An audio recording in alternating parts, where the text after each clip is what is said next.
Jadi kapal mereka oleng dan gak sengaja Mary tercebur. Felix berusaha untuk mencari Mary, tapi gak ketemu.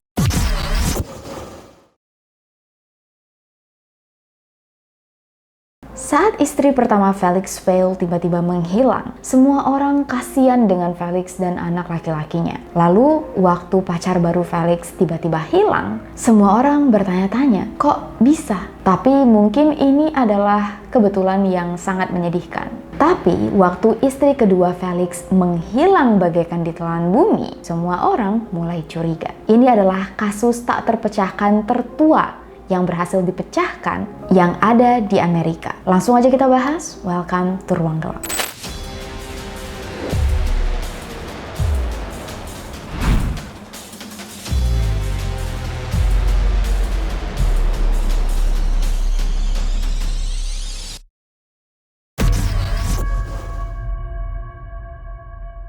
Felix Fail lahir pada tahun 1939 dan punya 4 saudara. Mereka tinggal di Montpelier, Mississippi, di sebuah lahan peternakan. Semasa sekolah, Felix dikenal sebagai siswa yang berprestasi, hampir selalu menjadi siswa terpintar di kelasnya, tapi terkenal agak sedikit beda daripada yang lain. Felix suka melakukan hal-hal yang licik dan juga nggak suka banget dengerin perintah. Dia paling nggak bisa disuruh-suruh. Semakin disuruh, semakin dia nggak mau. Beranjak remaja, Felix ingin menjadi pilot. Dia ingin bergabung ke bagian tentara angkatan udara. Tapi entah kenapa, Felix ditolak. Felix sempat sedih, tapi setelah dia pikir-pikir lagi, kayaknya dia emang gak cocok deh jadi pilot, soalnya dia paling gak suka diperintah. Bahkan saudara perempuan dan saudara laki-laki Felix juga bilang, Felix harus selalu melakukan sesuatu sesuai dengan keinginannya. Dia nggak mau diajarin gimana cara melakukan sesuatu.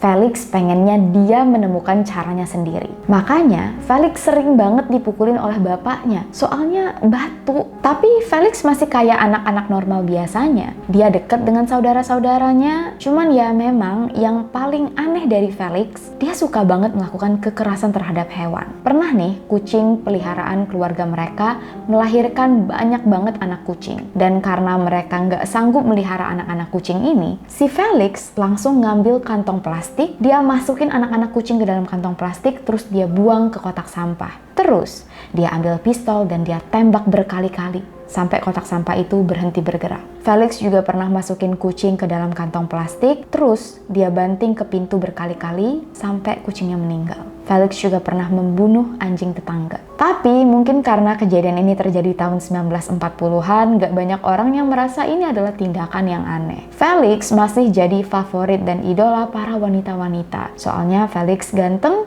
pinter, dan dari keluarga baik-baik. Waktu Felix masuk kuliah, katanya Felix sempat berkencan dengan lebih dari ratusan wanita. Tapi yang menarik perhatian Felix adalah wanita bernama Mary Horton. Mary Horton terlahir dari keluarga yang sedikit kurang berkecukupan dari daerah terpencil, dan sebuah kesuksesan bagi keluarga Mary bahwa anak mereka bisa bersekolah, melanjutkan kuliah di tempat yang bagus. Mary adalah prom queen. Dia disukai oleh banyak laki-laki, bahkan menerima banyak tawaran menikah. Tapi Mary justru jatuh hati dengan Felix yang terkenal sebagai playboy. Setelah beberapa bulan pacaran, Mary menulis surat ke temannya. Mary bilang dia sebenarnya kayaknya nggak suka-suka banget dengan Felix, tapi Mary nggak yakin dia bisa memutuskan hubungan ini. Mary cuma bisa berharap hubungan mereka bakal membaik. Nggak tahu kenapa Mary juga nulis. Dia ngerasa kayaknya dia bakal mati muda. Kayaknya Mary akan meninggal karena tenggelam. Nah,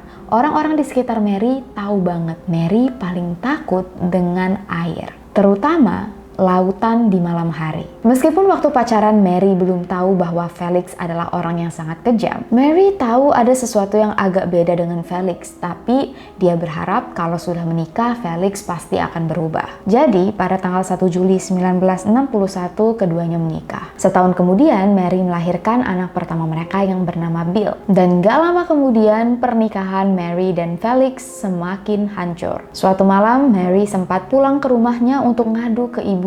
Mary ingin cerai. Dia nggak kuat dengan Felix. Mary cerita, waktu itu anak mereka yang masih bayi nangis terus dan Felix marah. Sampai-sampai Felix membanting bayi mereka ke pintu. Itulah alasan kenapa Mary pengen cerai. Tapi di zaman itu, perceraian adalah sesuatu yang sangat memalukan. Jadi pihak keluarga membujuk Mary untuk jangan cerai. Coba deh kalian berusaha dulu, perbaiki hubungan pernikahan kalian. Gak sampai sebulan kemudian, pada tanggal 28 Oktober, sebuah tragedi terjadi. Felix cerita, malam itu Mary ngajak Felix untuk jalan-jalan. Mereka naik ke atas perahu, memandangi bintang-bintang dari lautan. Tapi nggak sengaja perahu mereka nabrak pohon. Jadi kapal mereka oleng dan nggak sengaja Mary tercebur. Felix berusaha untuk mencari Mary, tapi nggak ketemu. 2 hari kemudian, jenazah Mary ditemukan terapung di atas lautan. Pihak kepolisian curiga ini bukan sebuah kecelakaan, tapi waktu itu mereka nggak punya bukti bahwa Felix sengaja menenggelamkan Mary. Jadi kasus ini tidak bisa diusut dan Mary dinyatakan meninggal akibat kecelakaan. Nah, pihak keluarga sama sekali nggak percaya dengan cerita ini. Dari dulu, Mary paling takut dengan air, apalagi lautan di malam hari. Pihak keluarga juga nggak percaya. Masa iya Mary tega ninggalin bayi mereka sendirian di rumah, padahal mereka berdua pergi jalan-jalan? Bahkan pihak keluarga Felix sendiri nggak percaya dengan cerita ini. Mereka tahu banget Mary sayang dengan bayinya. Enggak mungkin sebagai seorang ibu Mary tega ninggalin anaknya sendirian di rumah. Tapi ya balik lagi, nggak ada bukti yang bisa menyudutkan Felix. Jadi Felix membesarkan Bill sendirian dan sempat pindah ke San Francisco beberapa tahun kemudian. Suatu hari Felix bertemu dengan wanita bernama Sharon Hensley. Rupanya mereka berdua sama-sama tertarik dengan dunia narkoba. Awalnya Sharon merasa senang, dia bisa ketemu dengan pasangan yang juga sama-sama pemakai. Tapi lama-kelamaan Sharon merasa tubuhnya semakin rusak. Sharon sadar dia seharusnya punya pasangan yang mendukungnya untuk menjadi lebih baik, bukan mendukungnya untuk menjadi lebih rusak. Felix juga mulai mengontrol seluruh aspek kehidupannya. Sharon mulai nggak betah, dia ngomong ke orang tuanya, tapi nggak berani untuk memutuskan hubungannya dengan Felix. Beberapa bulan kemudian, Bill, anak Felix yang sekarang sudah dewasa, pergi ke kantor polisi untuk melaporkan Felix karena memaksanya untuk mengonsumsi obat-obatan. Atas tuduhan ini, polisi berhasil menangkap Felix dan Sharon yang terbukti menyelundupkan dan menyimpan obat-obatan. Keduanya dimasukkan ke penjara selama 6 bulan, sedangkan Bill tinggal dengan kakek dan neneknya yang sudah secara resmi punya hak asuh terhadap Bill. Setelah Felix dan Sharon mendekam di penjara selama 6 bulan, keduanya pindah ke Florida. Sharon sempat mengirim foto ke orang tuanya bahwa dia dan Felix akan berkeliling dunia. Nah, keluarga Sharon yang menerima foto ini was-was. Soalnya di dalam foto, mata Sharon kelihatan kayak orang yang butuh pertolongan. Bukan ekspresi wajah yang bahagia karena diajak keliling dunia, tapi wajah yang butuh pertolongan. Gak lama kemudian, pihak keluarga dapat telepon dari Sharon. Sharon bilang, "Ma, Pa, jangan kaget ya, mulai sekarang aku bakal jadi pemain bintang film dewasa." Ibunya Sharon hampir aja pingsan. Pihak keluarga langsung mencari keberadaan Felix dan Sharon, tapi yang mereka bisa temui hanya Felix. Waktu ditanya, "Sharon kemana? Di mana dia? Kok tiba-tiba pengen jadi bintang film dewasa?" Felix bilang, "Oh, Sharon sudah pergi dengan pasangan lain. Kemarin kami lagi liburan, terus ketemu dengan pasangan dari Australia yang punya kapal pesiar. Mereka ngajakin kami untuk berlayar keliling dunia. Tapi setelah aku pikir-pikir, aku nggak mau pergi. Nah, si Sharon pengen pergi. Jadi ya udah, Sharon pergi dengan mereka. Aku nggak tahu keberadaan Sharon sekarang di mana." Itu jawaban Felix. Dan sampai detik ini, gak ada yang pernah melihat ataupun mendengar kabar dari Sharon lagi.